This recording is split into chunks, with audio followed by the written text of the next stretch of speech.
अस्सलाम वालेकुम। आज हम आपके लिए लेके आए लॉन पे एक और खूबसूरत सा आर्टिकल।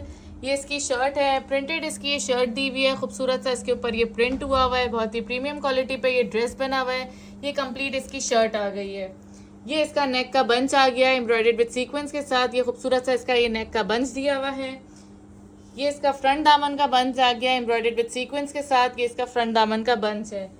ये इसके फ्रंट के बंचेस आए हुए हैं, बहुत ही खूबसूरत से इसके ये फ्रंट के बंच दिए हुए हैं, बहुत ही स्टाइलिश से हैं ये इसका बैक दामन का बंच आ गया है एम्ब्रॉयडर्ड। इसका ये खूबसूरत सा बैक दामन का बंच दिया हुआ है।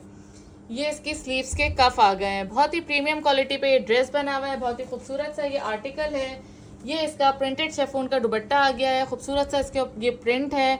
बहुत ही सॉफ्ट क्वालिटी पे इसका ये दुपट्टा बना हुआ है। ये इसका प्लेन ट्राउजर आ गया है, बहुत ही एक्सेलेंट क्वालिटी पे बना हुआ है। अगर आपको हमारा ये आर्टिकल पसंद आया हो तो अभी हमारी वेबसाइट पे जाके अपना ऑर्डर प्लेस करें। Thank you. अल्लाह हाफिज़।